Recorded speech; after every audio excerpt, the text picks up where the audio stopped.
Terima kasih Anda masih bersama Sergap. Pemirsa, gudang mobil bekas di Jalan Raya Parung, Bogor terbakar. Seluruh mobil dalam gudang terbakar, kerugian diperkirakan miliaran rupiah.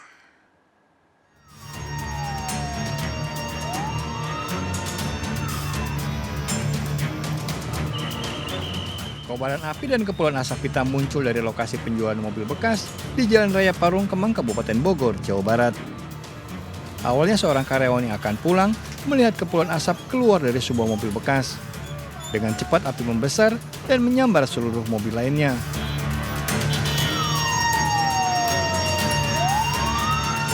Sembilan mobil pemadam menjinakkan api 2 jam kemudian. Sulitnya sumber air jadi kendala petugas. 4 mobil-mobil tua, mobil tahu karyawannya siapa yang pertama tahu di lokasi ini.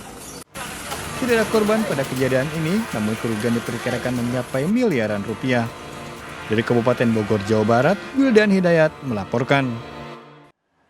Pemirsa, tak kuat saat melewati tanjakan, bus yang ditumpangi 30 orang terbalik di kawasan objek wisata Cinangkiak, Kota Solok, Sumatera Barat. Akibatnya 15 orang luka-luka.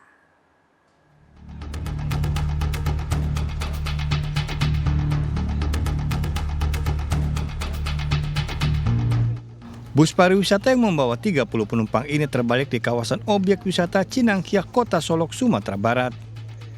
Akibatnya, 15 penumpang terluka dan dilarikan ke Puskesmas Singkarak dan Rumah Sakit Muhammad Nasir, Kota Solok. Diduga bus pariwisata terbalik karena tidak kuat menanjak. Ternyata kendaraan mengalami tidak ada daya atau tidak mempunyai mesin tersebut tidak mempunyai daya untuk menanjak sehingga baru saja menanjak 15 meter maka kendaraan tersebut mundur. Polisi masih memeriksa sopir bus pariwisata tersebut. Dari peristiwa ini, pengendara dihimbau berhati-hati karena lokasi wisata berada di atas bukit memiliki jalur pendakian yang terjal hingga berbahaya. Dari Kota Solok, Sumatera Barat, Budi Sunandar, iNews melaporkan. Pemirsa, seorang pria tewas dibunuh istri sirinya di Pasuruan, Jawa Timur. Sebelumnya, pelaku berpura-pura menjerit histeris dan merekayasa seolah suaminya tewas bunuh diri. Pelaku sakit hati karena sering dianiaya oleh suaminya.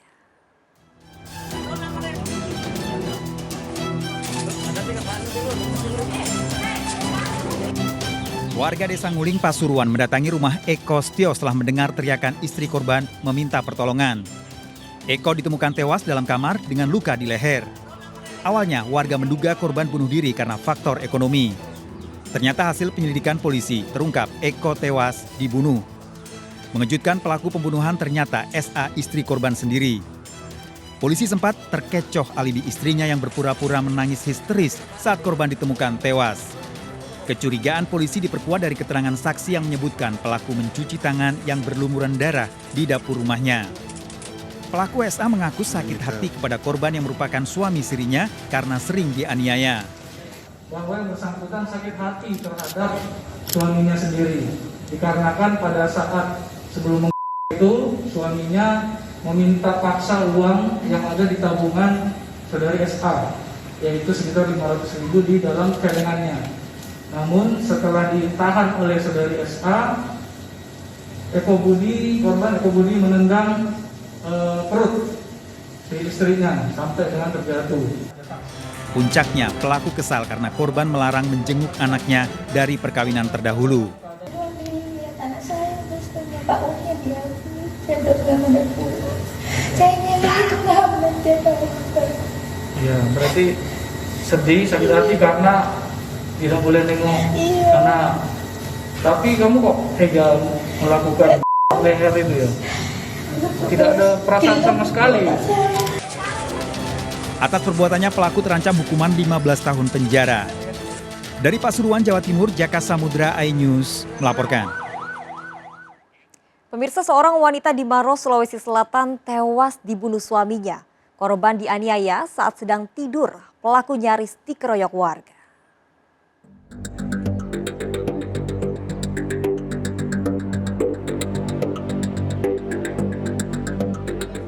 Mustawa, pria berusia 42 tahun ini diamankan polisi dari rumahnya di Desa Mati Rotasi, Maros, Sulawesi Selatan. Pria berusia 42 tahun ini nyaris diamuk warga setelah menghabisi nyawa Nur Hayati, istrinya sendiri. Korban tewas dengan luka parah di bagian kepala usai dipukul pelaku menggunakan lesung atau batu cobek. Pembunuhan terjadi saat korban tertidur lelap. Kasus pembunuhan diketahui setelah orang tua pelaku datang ke rumah dan mendapati korban terbaring dengan luka parah di bagian kepala. Di lokasi, polisi menyita barang bukti, sarung, balok kayu, dan lesung atau batu cobek yang digunakan pelaku untuk membunuh istrinya. Menurut keterangan keluarga yang ada di sekitar TKP, memang si pelaku ada kelainan jiwa, tapi itu kami belum bisa menentukan apakah dia ada betul kelainan jiwa atau bagaimana, nanti dari hasil pemeriksaan kesehatan dari atau psikiater yang akan. Jenazah korban telah dimakamkan di TPU di dekat rumahnya. Sementara pelaku yang ditahan di Mapolsek Lau terancam hukuman 15 tahun penjara. Dari Maros, Sulawesi Selatan, Wahyu Ruslan, iNews melaporkan. Ya pemirsa, orang tua harus mengawasi penggunaan gadget pada anak. Berkenalan melalui media sosial, remaja putri 15 tahun diperkosa 5 pria di Buton Selatan, Sulawesi Tenggara. Aksi pemerkosaan direkam melalui handphone untuk mengancam korban agar tidak melapor polisi. Kasus ini terungkap setelah 1 tahun karena video menyebar melalui media sosial. Rekaman aksi bejat yang dilakukan 5 remaja pria memperkosa seorang remaja putri di Desa Bahari, Bau-Bau, Sulawesi Tenggara tersebar di media sosial. Ironis, aksi bejat ini terungkap setelah hampir 1 tahun. Peristiwa berawal saat korban berkenalan dengan salah satu pelaku melalui Facebook. Pelaku lalu mengajak korban jalan-jalan keliling kampung dan menonton acara joget. Pelaku menjemput korban di rumahnya dengan sepeda motor, namun korban dibawa ke lahan kosong bekas bangunan. Saat di perjalanan, pelaku menelpon dan menyuruh 4 temannya ke lokasi dan memperkosa korban. Korban diperkosa 5 pelaku. Pelaku merekam aksi bejatnya dan mengancam akan disebarkan jika korban memberitahu orang lain. Korban lalu ditinggalkan oleh pelaku di ujung kampung dan pulang ke rumah dengan berjalan kaki. Kita nonton di video itu, bahasa-bahasa yang dikeluarkan oleh pelaku ini, video itu sebenarnya untuk sebagai alat untuk mereka mengancam korban ini. Dengan bahasa bahwa kalau korban cerita, maka videonya akan disebarkan. Kami sudah mengambil langkah, kami melakukan penyelidikan guna memastikan bahwa pelakunya, yang kemudian kami langsung melakukan tindakan. Namun sampai saat sekarang ini para pelakunya itu tidak berada di tempat. Polisi masih mengejar kelima pelaku yang kini kabur pasca kasus ini terungkap. Dari Buton Selatan, Sulawesi Tenggara, Andi Eba, iNews melaporkan. Pemirsa, seorang pria tunanetra menipu warga hingga ratusan juta rupiah di Banyuasin, Sumatera Selatan. Korban diiming-imingi emas yang tersimpan di bawah tanah. Ternyata emas yang ditemukan hanya rekayasa berupa batangan kuningan.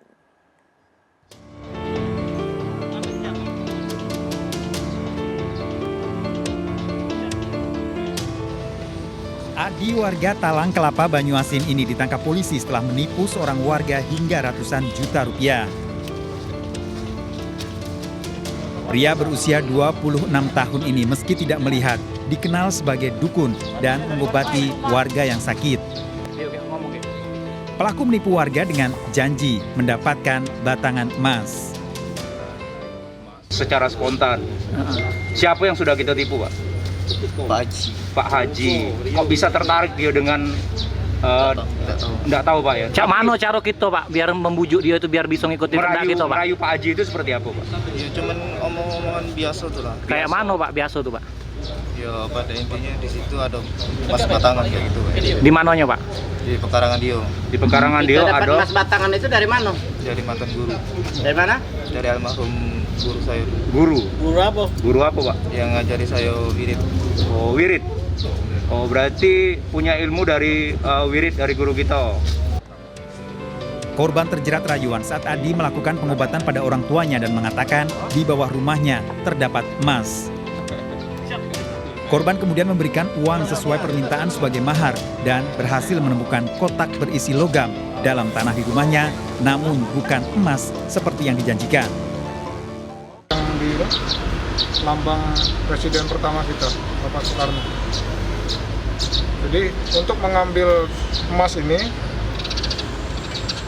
tersangka ini harus melakukan ritual dan melakukan syarat kepada korban agar menyerahkan uang sebanyak 146 juta rupiah. Tersangka terancam hukuman 4 tahun penjara dengan barang bukti batangan kuningan.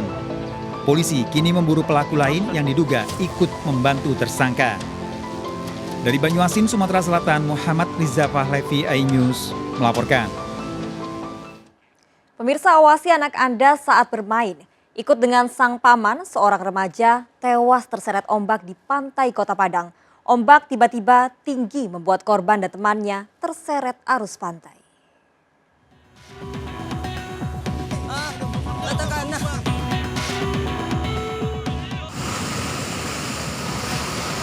Warga menggotong tubuh Farel yang berhasil ditemukan setelah terseret ombak besar di pantai Padang, Kota Padang, Sumatera Barat.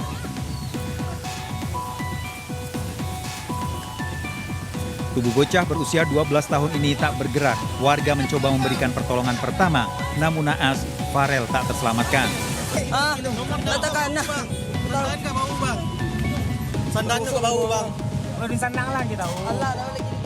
Awalnya Farel datang ke pantai menemani pamannya berjualan jeruk beras. Korban lalu berenang di pinggir pantai bersama 2 temannya. Tiba-tiba ombak besar datang dan menyeret ketiganya sejauh 10 meter. Melaut, kemenakannya diseret sama ombak ke tengah. Jadi berapa meter? Dari bibir pantai 10 meter. 10 meter ya? Yang dievakuasi oleh masyarakat yang terdekat tadi. Warga diimbau tidak bermain di pinggir pantai karena cuaca buruk. Dari Padang, Sumatera Barat, Budi Sunandar, iNews melaporkan. Pemirsa, berpura-pura hendak membeli, 2 wanita nekat mencuri tanaman hias aglonema. Pelaku nekat menyembunyikan tanaman hias ke celana dalamnya. Aksi pelaku terekam CCTV.